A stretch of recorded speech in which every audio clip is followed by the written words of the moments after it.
Wednesday Night Rugby on Off the Ball. With Vodafone, official sponsors of the Irish rugby team.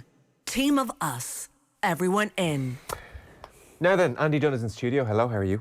Hi, Joe. Thanks for popping in. So we have a Heineken Champions Cup weekend to preview and look forward to. On Saturday, 1 o'clock, Ulster are away to Claremont. They have Bath to come in Belfast in round 6, and you would presume they will qualify for the knockout stages, Ulster, but this Saturday is a chance to secure a home quarter-final, so that's at 1 o'clock on Saturday. Connacht against Toulouse at the Sports Ground at 3:15. That is live on Off the Ball this weekend. On Sunday, we have Leinster already qualified after 4 rounds, ridiculously enough. They are at home to Lyon. That's at the RDS, 1 o'clock live on Off the Ball as well on the Sunday.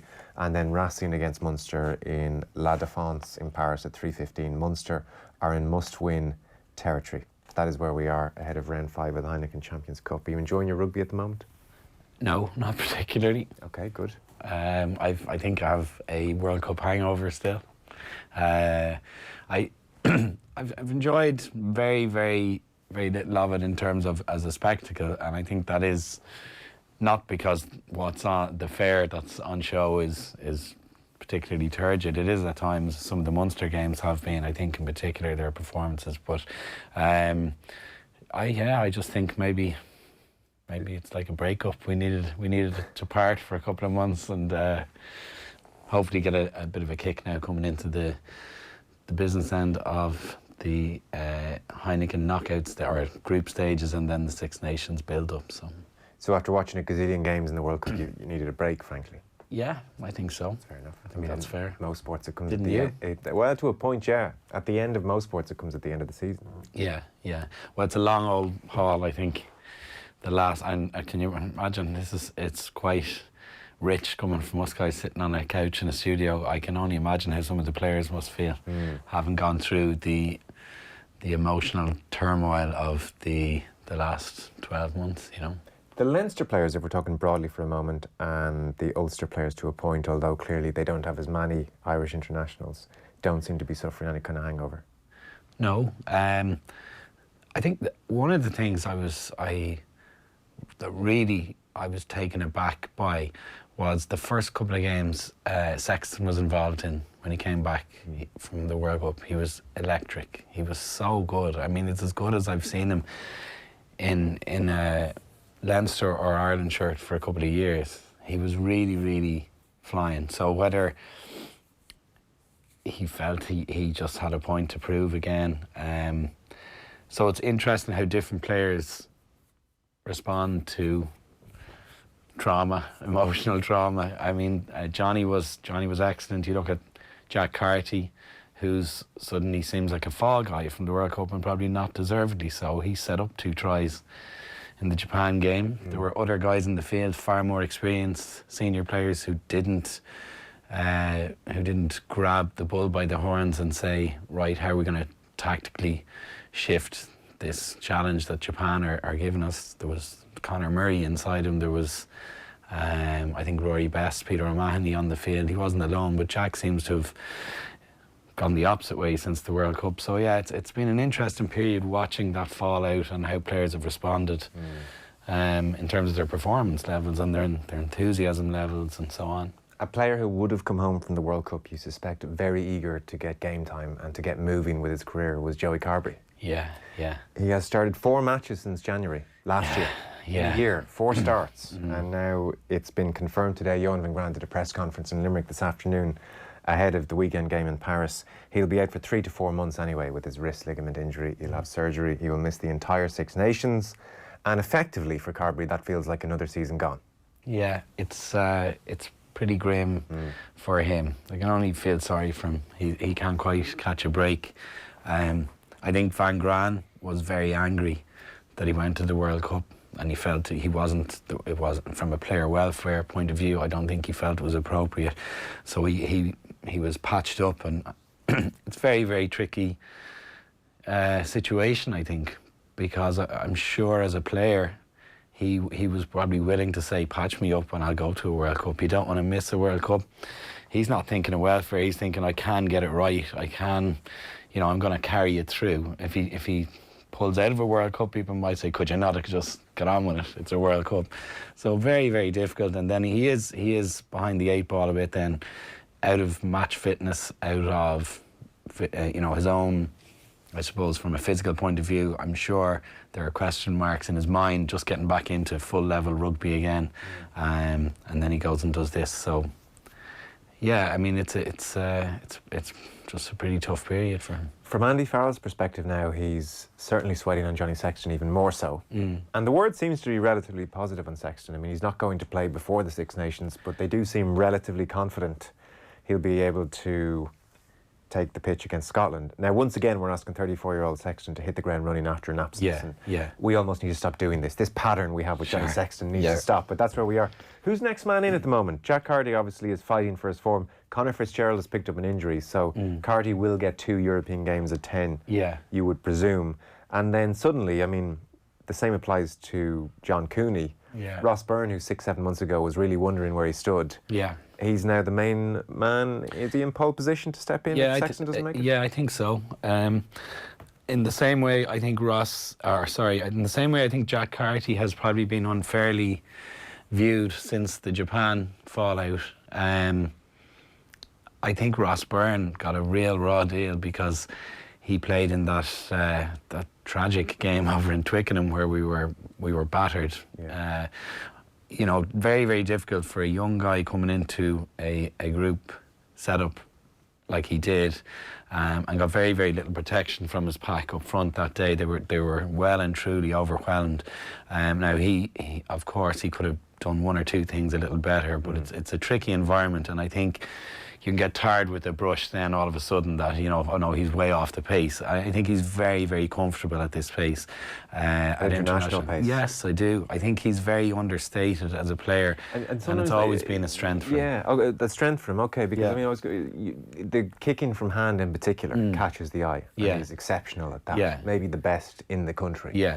So leaving that aside for a moment, and obviously his place kicking is very solid and it seems dependable.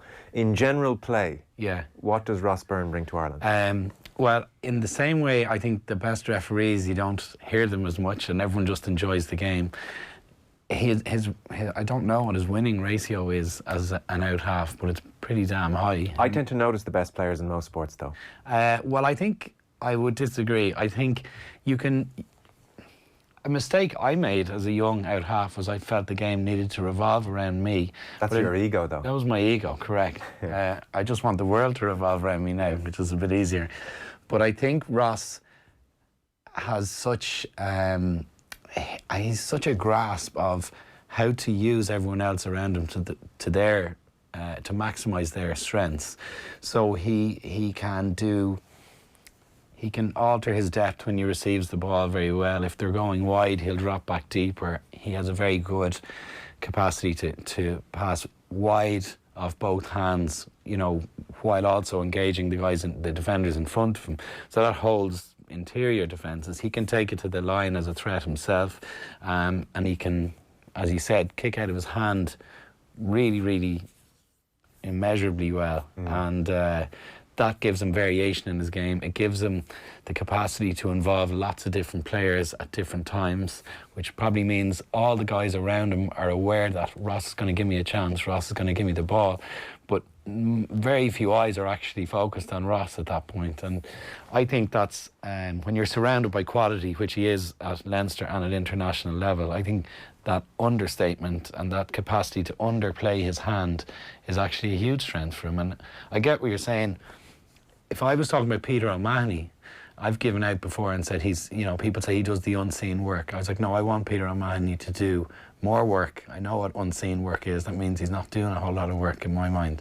But in Ross Byrne's case, or an out half's case, any out half who glides through a game but the team seems to be revving and functioning nicely, that's a big positive. Okay, that doesn't just happen. No, absolutely not. Tyler Blindell's injured, now Joey Carbery's injured.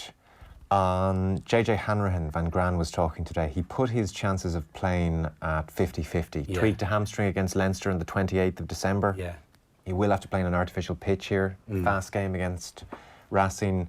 And Van Gran said, we just trained out there. This is him talking today. He did a bit of team training. True test will be on Friday. We'll test him on Friday. If he comes through, he'll play on the weekend. I won't risk him if the medical team say he's not 100%. So right from the off, they're a team who are training without their out half and going through moves without their out half. So that's a bad week's preparation. Their options, should Hanrahan be deemed not fit enough, are Ben Healy, 20 years of age, played in November against Edinburgh, has never played in Europe before, or increasingly it seems Rory Scannell.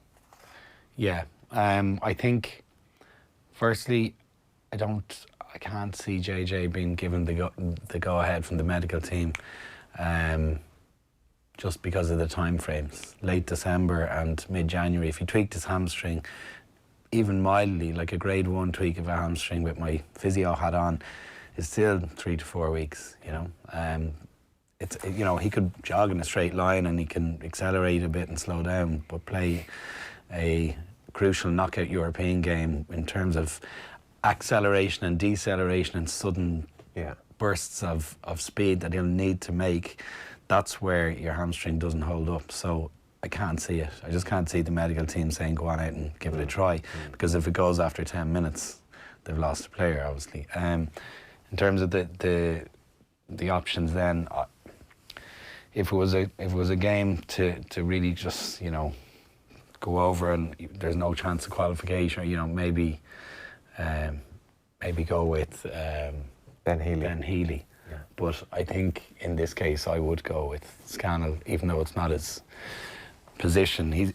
Scannell's one of these. He's a bit different. He's a 12 who's, in John Giles' terminology, he's a footballing 12. He's not a crash bang wallop merchant. He's a really kind of cultured left boot. Yeah. He has that kind of nuanced kind of game management. He's definitely a cerebral rugby player as opposed to a battering ram, and he's a lot of experience. And so I think we've a tendency in Ireland to think out halves only play out half and should only play out half, and centres can't play there.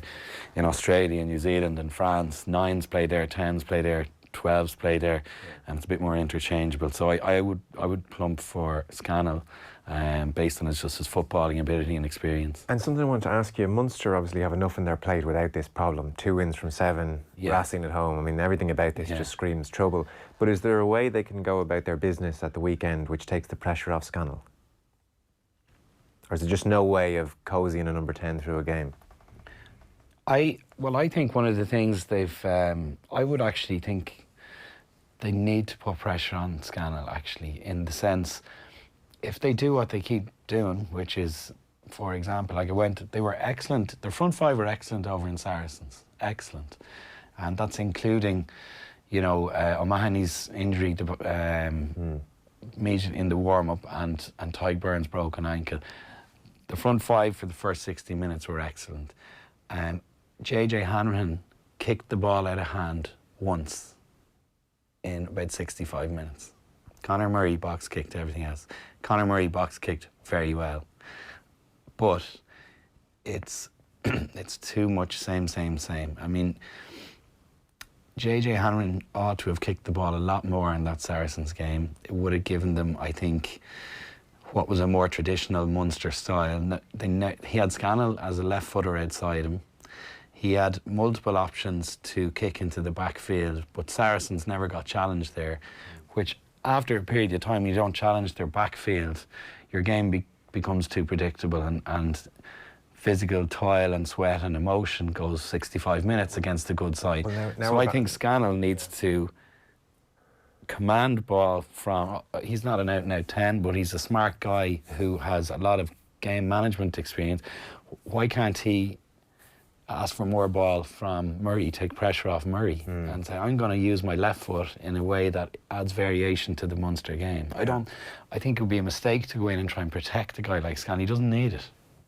2 wins from 7 is obviously grim. Now, some of these are against very good teams and not by huge scorelines, but even the Leinster defeat in Thomond Park, followed by the lack of a response, to say the least, in Belfast. And that was an ignominious evening for Munster. It was embarrassing, really. Bullied was the word Alan Quinlan used. And then, as has been the case for too long now, they struggled to score themselves. So they don't seem to be in a very good place, to say the least. Teams can look worse than they are, and you suspect Munster are in that kind of a period at the moment.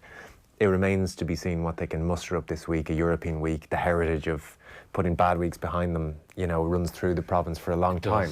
It does. But, it's not good at the moment. Like, they're really off. They are, yeah. I think they're at a pretty low ebb. I actually think, like, even though you've got a bad cold, Joe, you're still so eloquent. The way you described how they can kind of prime themselves for a week like this, I think that's still in their locker. Do you? I don't anymore. Okay, I do. I just think that's still in the locker because, I was over covering Sarries. They were really, I thought they were excellent for 65 minutes. John Klein and Billy Holland were outstanding in that match, up against a pretty physical Saracens pack. They still have the nuts and bolts throughout the team, but the performance levels... Can I tell you what makes me question that? To a point, yes, they were better in those games, but we are seeing incredibly un-Munster-like things happening, and I'm talking about Hanrahan's very unfortunate miss with the drop goal. Yes. That kind of crunch moment when it has to be nailed and it's nailed, didn't happen, and then not taking the kick against Saracens to get the losing bonus point. It was like it was their first time playing in a tournament. These kind of things are creeping in. That's very worrying. Yeah, I think this has gone on for a couple of seasons, certainly in my mind, is they're having a bit of a crisis of identity in terms of what is their best way to play rugby. Yes. Because the best way they played rugby was a strong pack and Raj for 15 years. Yeah. And Raj never got injured. No, and that shaped them in the professional era. It shaped them in the professional era. They weren't necessarily renowned for that when Tony Ward was playing 10 back in the 70s and 80s because he was very unpredictable. And famous quote was the centres, Tony Ward introducing himself to his outside centre on a plane because they'd no idea who he was or what he was going to do with the ball. So Munster had a very unpredictable history, then a very predictable history under Raj. You think back to 2008 maybe when they were really at their peak. Some of the rugby they played was absolutely fantastic then as well. Yeah. And brilliant running rugby from deep in their own half. You've Doug Howlett in there. So, they got a beautiful balance at their best. They did. But what is it now? Well, I don't know because I think when Rod Penny came in, he tried to give them a new departure in how they play, but he wasn't given time to do that. And I think the Thomond Park crowd weren't patient about it. I don't know how many of the senior players were patient with it. Who knows what would have happened had he got a couple of more seasons. But I do think they've got two people who can shape a style for sure in Rowntree and Larkham. Larkham is arguably top 2 or 3 out halves of all time. And although he was known for a passing game, he banged over drop goals to win World Cup semi-finals. He had a good kick out of hand. He is certainly, I would have thought, flexible in terms of how they could play. And you mentioned 2008.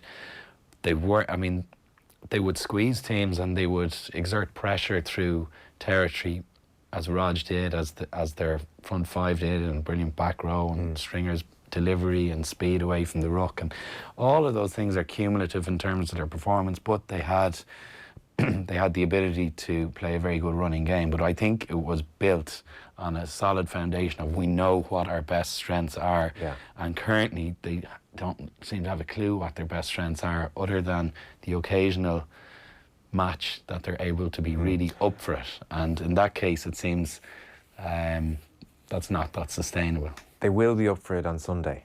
They will. Do you give them I do actually give them a chance, yeah, I do. How big a chance, I guess, is the question. They always have a chance. I remember you asked me before the World Cup, what was Ireland's chance of qualifying for the quarters? And I said 2 or 20%, 2 out of 10. So I'll stick with the numbers. I would give them a 6 out of 10 chance. That means they're favourites. That puts them as more likely than not. Sorry, okay, 4 out of 10 then is what I mean, the opposite. 60-40 in favour of Racing. Well, make the case. On the artificial pitch against Racing, how are Munster going to trouble them? Rory Scannell taking some responsibility to use his left boot to find space, the ball landing in space, variation of kicks, chip kicks, grubber kicks, wiper kicks, not just box kicks, because that's predictable and teams know how to defend that quite well. Other than that, a very, very aggressive physical defensive performance, a repeat from the front five that happened for 65 minutes in Sarries, with a capacity to push on that extra 5-10 minutes, fueled by emotion and disappointment of the last couple of weeks. But in terms of just cold tactical brilliance, I can't pick out one or two areas. I can see them making fundamental changes. I think the Scannell thing could turn out to be a positive. Okay. That's on Sunday at 3:15. We're talking here with Andy Dunne. Our rugby coverage is with thanks to Vodafone, Team of Us, everyone in. The other big game at the weekend, I mean, Leinster obviously are through already, and you would fully suspect they'll take care of Leon at the RDS. Ulster go to Claremont. They're 1 point clear of Claremont. They're one of 4 teams. Ulster have won all their games thus far. They took care of Munster with ease and a certain kind of flourish as well. It was like a night of celebration. It confirmed everything they'd been hoping all season, really. Yeah. The fans up there, you know, and they put a combined 73 points on Connacht and Munster over Christmas. Coetzee, Jordy Murphy, John Cooney, all given a clean bill of health for the weekend. There's a few things. Darren Cave was on with us recently, and he was saying, like, guys like Coetzee have given them a ball carrying dimension, which maybe they've lacked a little bit in previous years, and they've got people who can get over the gain line. So there's that certainly, which has improved. And then there seems to be just a consistency of selection. You see a lot of familiar names, like, you know, the same key components are driving the performances. Dan McFarlane seems to have done a brilliant job. Cave would say he's a real detail-orientated coach in the mould of Schmidt, which Irish players do seem to like, despite all the recent evidence to the contrary. And Stuart McCluskey, I wanted to ask you about. He was man of the match in Belfast. Even I looked at a video of Ulster's tries last year. There was a montage recently, like a couple of minutes, all their tries. And McCluskey invariably was at the decisive end of so many of them. It's often only when you see it all together you notice the pattern more so. Yeah. Really, like, given the final pass or the key pass, the Irish midfield is a fairly crowded space, obviously. Yeah. Is McCluskey good enough to force his way in there, or is he just below that tier? I think he's good enough to force his way in, yeah. He's been given a light. If you got a bloopers reel from Ulster last year, McCluskey would feature in a number of them, because he's been given a licence to try and offload. So a number of times when he did try and pass out of the tackle, it didn't work. But what happened is the frequency of mistakes started to diminish. And after a period of time, support runners became accustomed to the fact that Stuart's got licence. Yeah. Stuart's got physicality, and he's got footwork, and he's got balls, and he's got, you know, irreverence, and he's going to actually give things a go. He did a little grubber kick one week that you just never expect from a guy of his size. So he's got a lot going for him that Dan McFarlane needs huge, I think, praise for, because Dan has happened to come in there as a guy who's never been a head coach. He is kind of demonstrative, he is detail driven. And he's also formerly a prop. I was coached by Dan in my last couple of seasons in Connacht. He was the scrum coach. So I don't know if he particularly liked me as a flash Harry old stager. Yeah. But he does seem to like, I think, the Scottish experience, the Gregor Townsend exposure. He does like flash rugby. Like, they play flash rugby, but I think where Darren Cave has talked about the Coetzees of the world, that they've added a bit of heavy metal to it. They've added guys who can carry hard, and when you get that balance of a really strong set piece, like Marty Moore, who's again a bit of an unsung hero on that team. Treadwell, a bit of an unsung hero. They've got the razzmatazz names. Cooney is on fire. They've a creative guy in Billy Burns, and then they've a guy at 12 who can do both. He can play your physical game or your offload game. He's been given the licence to be flash, which I love. But like you said, if you look at their highlights reel, he features heavily, and I think they've built a bit of a fulcrum in attack around him, which is really nice to see away from 10. Just from I like seeing a fulcrum of attack being further out than a 10.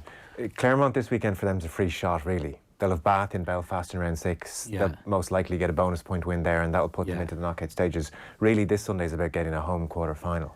Yeah. I don't know if you've seen much of Claremont at home. You might not have had a chance. I haven't seen much of them in recent months because I stopped watching rugby after the World Cup. We're going through that morning period. But Claremont, I don't know, they've probably lost less than 5 games in the last 5-6 years at home. Pretty much, and they have absolutely tanked Harlequins and Bath when they went there. Yeah, so I would imagine a home win for Claremont, but McFarland is on record saying we're absolutely going there with the attitude to win. But I think in practical terms they will look to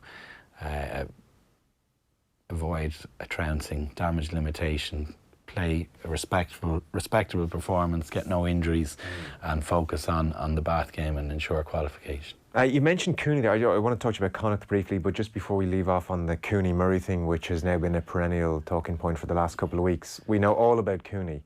Yes. And it was interesting earlier in the conversation you mentioned that, for instance, Murray was very good against Saracens, or kicked the ball very well against Saracens. He box kicked well against Saracens, I would say, yeah. Okay, so here's the but. Yeah. Where exactly is Murray's game? So people are saying, well, Murray's not playing as well as he did quite clearly in the 2018 period and a little bit before. So what exactly is he doing well? What's he not doing well? Well, he's the two things he's surprised me with in recent weeks is his box kicking has actually improved again. His box kicking was probably his biggest weapon 2-3 years ago. Then it became very well marshalled by opposition teams. Then the actual quality of the kick suffered, I think, whether that was technical or confidence or both. He suffered a bit on that and continued to overuse it. That seems to have come back around, and that the execution was excellent in his box kicking. I thought his passing was sharp again. Again, I think that's a sign of confidence in a 9. So he, and I don't think he lacks confidence, but ultimately, John Cooney's all-round contribution in terms of his game breaking, his passing being on a par to Murray, his kicking out of hand, his place kicking, I can't see the argument to just pick Conor Murray for the first Six Nations. But isn't Cooney's place kicking, for instance, a complete irrelevance when it comes to Ireland? Johnny Sexton's not going to say, here, John, you have a go. Irrelevant. Doesn't matter. It's relevant when Johnny's 34 and he's got the injury profile he does. Okay, but let's say Johnny's fit and he has a great campaign. Then Cooney's ability to kick is irrelevant. So I just wonder, you know, we're all excited by Cooney and it's a fantastic story, and yet I wonder if we're getting sucked into some kind of bias whereby we're talking down Conor Murray and talking up Cooney. Like, is Murray actually that out of form? No, he's not. He's not. I think his box kicking has come back to form. His passing has been sharp. But, like, the biggest mistake that we made in the last 18 months was to not pick people on form. Just keep doing what we're doing and keep playing this crap way we were playing. And, you know, it didn't work. Like, change is good, albeit hard at times to adapt to. Change is good. Change in any personnel. One of the things that struck me into complete tangent was a couple of years ago watching Jim Gavin drop Mick Fitzsimons for an All-Ireland final for Owen Merchant, who barely played all season. What happened the following year was Mick Fitzsimons was probably the best player in the championship because he wanted to make sure he stayed and won a medal, and Merchant was equally good. And then this year Merchant goes and gets a wonder goal in the final. The only thing that happened there was that the selection surprised people. The guy who wasn't the incumbent got a boost, and the guy who was the incumbent got a kick up the arse. Like, and it's not rocket science sometimes, it's people management. I feel sorry for John Cooney if he doesn't get picked. What more can a guy do to try and get picked against a guy who is the incumbent who's not been in great form? Just pick the guy who's in form, you know, and give him a shot. You don't have to pick him for the whole Six Nations and see where we go. That'll be my view, but I'm just sitting in the studio. Wow. You. That's your lot in life, unfortunately, now. Yes, yeah. Connacht, 9 players are returning. I mean, it's just been one of these desperate Christmases for Connacht. They targeted the home game against Munster. That didn't go well. And then injuries and player welfare kicked in. And they, I think, against Ulster Leinster, was it 89 points conceded? They responded with 10 of their own. So, unmitigated disaster, really, for Connacht. And exposed when they get a few injuries. The depth just isn't there. That's the reality for Connacht. They've now a bunch of players coming back, 9 players coming back. Jack Carty's going to come back, Bundy Aki's going to come back. Conor Fitzgerald picked up an injury, so Cardi, you would presume, will play at 10. And Andy Friend was saying that this was the first week they could actually do a 15-on-15 session because they've 32 players finally after having like 23 players for the bulk of the week. I mean, really, this is just what is the approach against Toulouse when qualification is beyond them realistically? It's Andy Friend's it's probably his first crisis with that group. Connacht to have had a whirlwind 5-6 years. You know, when they first, I was in Connacht for the last 2 years from 07 to 09. You know, the average attendance was probably 2,000. The arrival of Pat Lam and all that is well documented now. That was one of the great sporting moments when they went and won the Pro 12, having been under Michael Bradley finished dead last for 7 seasons in a row. 2 years after Lam took over, they win the tournament. It's a freakish turnaround. So that galvanised Connacht rugby. After Lam left, Crowley came in, who, by all accounts, was a strange choice and not popular with his own bosses and not popular with his players and not apparently popular that much at all, and very, very different in terms of his playing approach. I liked the way they played at times under him because it was jouer avec le ballon, as they say, throwing the ball everywhere, and there didn't seem to be much order to that, and that doesn't work either. So Friend came in and seemed to be a bit of a rock of sense, a lot of experience. Everybody took a deep breath and said, all right, we've got a bit of sanity back. We've got a guy who can give us direction and control. And he's done that really well. Yeah. And this, all of a sudden, is a crisis, which he hasn't experienced yet. How many points did they ship, did you say, aggregate? 89-10. 89-10 is a pretty horrific thing to go through for any playing staff member or him. Is it genuinely a crisis? Or given the injury situation within the group, would they all have just understood this is beyond our control? This actually doesn't reflect where we are, so it wouldn't have left any major scar tissue. I think 89 points in 2 games is going to leave a scar regardless. It does. Because the Leinster game was a complete embarrassment. Leinster scored after a minute or a minute and a half. Deegan went over, and you just knew we're in for the longest of nights here. Miserable. There was a moment early on in the Leinster game where one of the, I can't remember which Connacht player, but I remember it was just a ball carried by Joe Tamani, and it was one of the Connacht back rowers who got bounced, fell back on his ass really, and it was just, he was out-muscled physically. And I think Andy Friend, without hanging the player out to dry, referenced that moment in the aftermath and said very early on, we got bossed in some collisions, and he knew almost from that point that there is that moment as a player or coach. Sometimes you just see something, you just go, uh-oh, we're in trouble here. Especially so in rugby, actually. Yeah, there seems to be that momentum from early on. If you can't maintain parity in collisions, you're in for a pretty long day. And rugby can be a simple game. I played in a number of games like that. Amateur club games going down to Limerick, and in the first 4 minutes you knew we're dead meat. Just because of a couple of collisions that happened between, say, key players. So they weren't key players, they weren't regular starters in the Connacht side, and they lost those collisions. In that sense, it's going to hurt. It'll be a scarring in the squad, but I think Friend can use in some way a bit of sidestepping and say, right, we're back to full strength. I need an emotional response. I need you at the right pitch mentally to make a big physical performance and make a statement to our home crowd that we're Connacht, what we stand for, and we don't take a step back regardless of result. Okay. And I think he doesn't seem like an overly emotional guy. He seems, again, a good tactical and technical coach, but every once in a while it's no harm dipping into that well that says, right, 89 points in the last 2 games, we need that response, and I think people would accept a honourable defeat probably on the back of what's happened. Okay, perfect stuff. Listen, Andy, thanks so much, appreciate it. That's Andy Dunne. Cheers, Joe. Wednesday night rugby on Off the Ball with Vodafone, official sponsors of the Irish rugby team. Team of us. Everyone in.